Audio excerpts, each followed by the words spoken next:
welcome to the Craft Cookhouse. Today I want to show you how to make a laxed salmon. You might also know this as Gravlax, which is a kind of a Scandinavian curing method for storing fish. Okay, it's a wonderful way also to impart some other flavours into your fish. For this one I'm going to be using some salmon. Here I've got half a side of salmon. The beauty of this is no specialist equipment required. All you need is some salt, some sugar, then a bit of imagination for your flavourings and a fridge.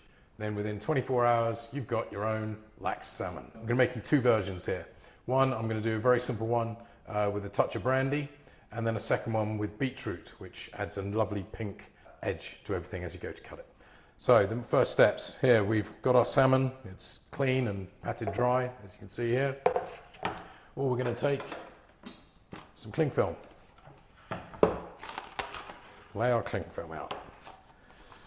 Now, one of the most important things to do here is to understand the amount of salt and sugar that you can be using. And the beauty here is it's a 50-50 mix. So whatever you're putting in salt, the same with sugar, okay? There's no weight thing going on here at all. Here I happen to have 75 grams, approximately half a cup of salt, and here 75 grams of just a light brown sugar.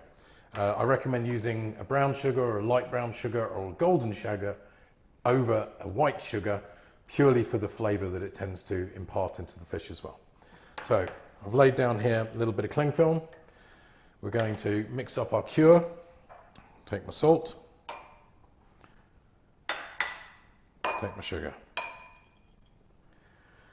And into this also I'm going to add a few juniper berries. Again, this is optional, just crushed lightly with the flat of a knife and thrown in there. Like so.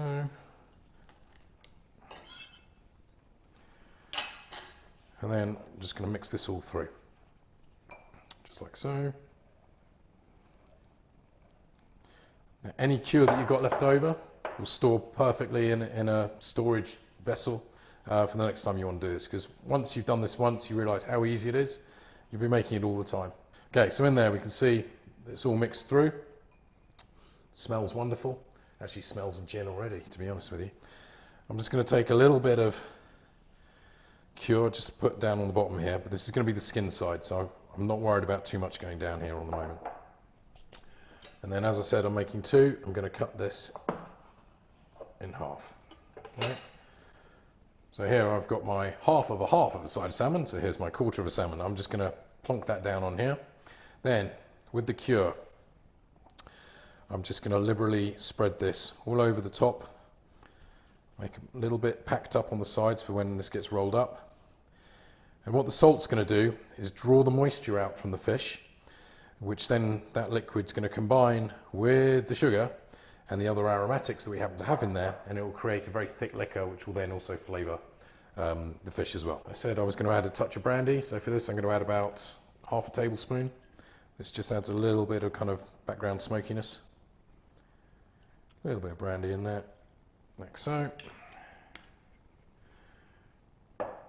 And then I'm going to wrap it. Now we're going to wrap this up twice. And it has to be wrapped up quite tight, because you'll be amazed how much liquid comes out of this. Okay? So, as you can see, I've got my little salmon parcel like this. I'm going to take some more cling film.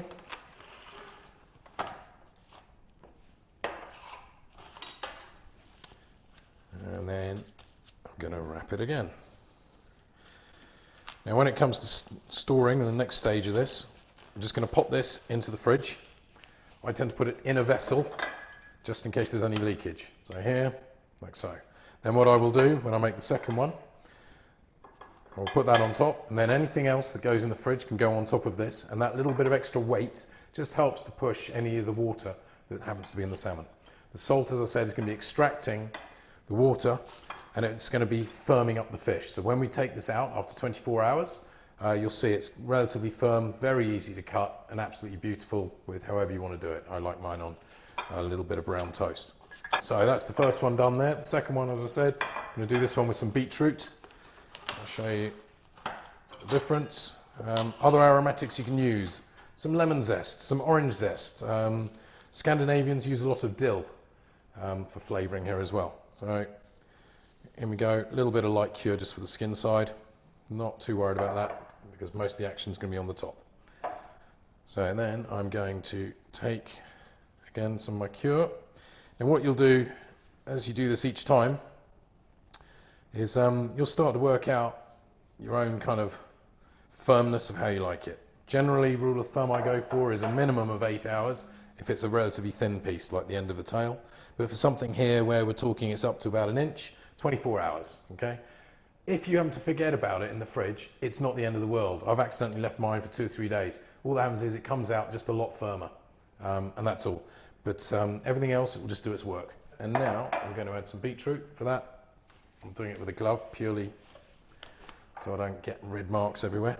So I've grated this myself. This is a fresh beetroot from the supermarket. I'm just going to pack that in there like so. Give that a nice covering. Take that off. And again, we just wrap this up, okay? Trust me, once you've done this, you'll wonder why you even bother to buy smoked salmon, particularly at the price it is. And because not a lot of people have smokers, this is a wonderful way to just start getting into curing and understanding about the preservation of fish. Once you've made this, it'll last in the fridge easily for a good week after you've made it. That's if it lasts that long, because you'll just be eating it. So there's our second package, as you can see, with the beetroot. I will pop those both in there. No, I won't. I will pop these in like that. And then these are going to go in the fridge like this for 24 hours. And then I'll show you what they look like then.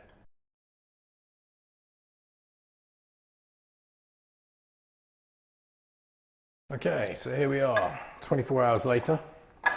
And what you'll start to see already, that's why it's a good idea to put them in the bowls. Here you'll see that there's some liquid that's already been seeping out. We can see that the beetroot one here is very, very red indeed. So what we're going to do now is just wash these off under a very light running tap and then pat them dry, and then we'll have a look at them. Okay, so I've washed these. I've then given them a little bit of a pat dry with a bit of kitchen towel, and here's what we got. So you can see the effect of the beetroot, making it this glorious kind of crimson red purple, right? The first thing that you'll notice is how much firmer this is to the touch, and that's because we've extracted a lot of moisture. So then it's just a case of treating this just like any other smoked salmon. And you'll see that actually it can be quite firm. Oh my God, that's good. And you can just slice away as you want, like so. Same thing with the beetroot. You'll then see that we end up with this lovely effect on the salmon. So I hope you enjoyed a little guide into how to make some Gravlax at home and enjoy a little bit of cured fish. It lends itself wonderfully to all sorts of little flavour enhancements. If you want to do stuff like a little bit of lemon zest or orange zest or some dill, and you can make a lot of difference using different alcohols as well. Don't forget to like and subscribe if you enjoy our recipes and learning more about traditional charcuterie. You can also check us out on our website, thecraftcookhouse.com, where all our recipes are also available, or you can follow us on Facebook as well, at Craft Cookhouse. So until next time, see you later.